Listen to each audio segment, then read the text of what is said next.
Dobrým prajem, ja som Ladislav Smrtník, moja web stránka je www.ladislavsmrtnik.vs a v tomto videu budem hovoriť o jednom z niektorých dôvodov, prečo som sa rozhodol podnikať, a teda o klube 40-40-40. Čo to znamená klub 40-40-40?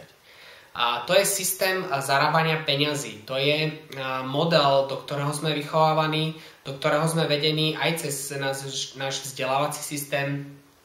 A Američania tomu hovoria plán A. Čo to znamená? Jednoducho, to je spôsob, akým vnímame zarábanie peňazí alebo získavanie peňazí. Väčšina ľudí študuje kvôli tomu, aby si našli zamestnanie. Hovorí sa o tom, že študuj, aby si našiel dobré a isté zamestnanie. Či je nejaké zamestnanie dobré, viem, že väčšina ľudí pracuje len kvôli tomu, aby zarábali peniaze. Keby mali si ľudia možnosť vybrať iné zamestnanie, bez ohľadu na to, na tú finančnú stránku, len z ohľadu na to, že či radi chodia do tej práce, či radi navštevujú tú prácu každý deň, v podstate niekoľko rokov, tak viem, že 80 až 90% ľudí by jednoducho zmenili zamestnanie. To znamená, že čo je to dobré zamestnanie? Ďalšia vec je isté zamestnanie. Veľa ľudí má takú predstavu, že zamestnanie prináša istoty. Vieme, ale hlavne posledná doba nám ukazuje, že istota v zamestnaní nie je. A veľakrát môžeme o prácu prísť, môžeme prísť o náš príjem a vieme, že proste, čo sa týka istoty zamestnania, tak je to niečo, čo my sami nemôžeme až tak ovplyvniť. O týchto veciach ovplyvňuje v podstate náš šéf. Takže kde je tá istota v tom zamestnaní? Ale cez to všetko ľudia majú ten pocit tej istoty, toho pravidelného príjmu a s týmto pocitom istoty si berú rôzne pôžičky na život. To znamená na živobytie. Napríklad hypotéku na dom, leasing na auto, rôzne kreditné karty, spotrebné úvery. Takýmto spôsobom sa ľudia veľmi rýchlo zadlžia a v podstate na celý život. A potom jednoducho chodia do tej práce, aby si v podstate mohli vyplatiť tie dlhy, ktoré majú.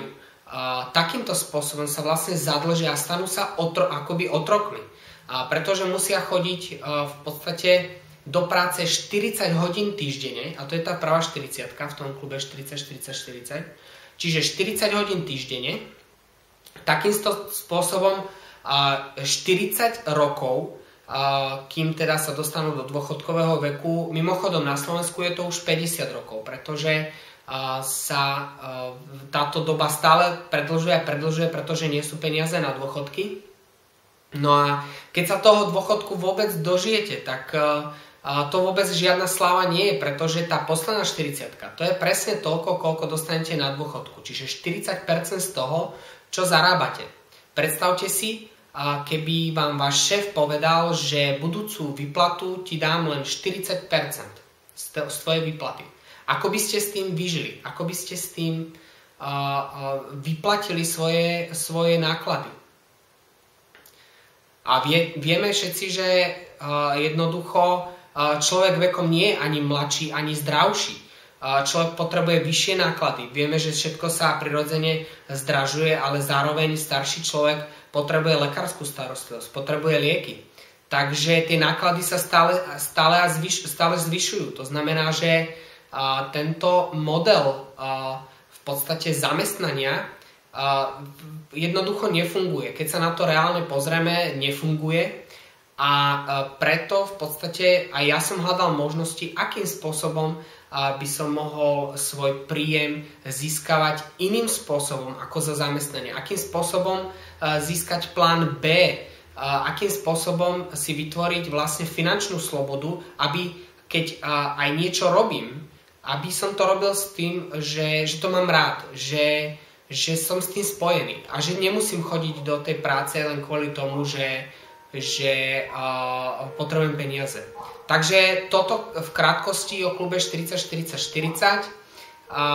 Ja vám ďakujem za vašu pozornosť a vidíme sa v ďalšom videu. Majte sa.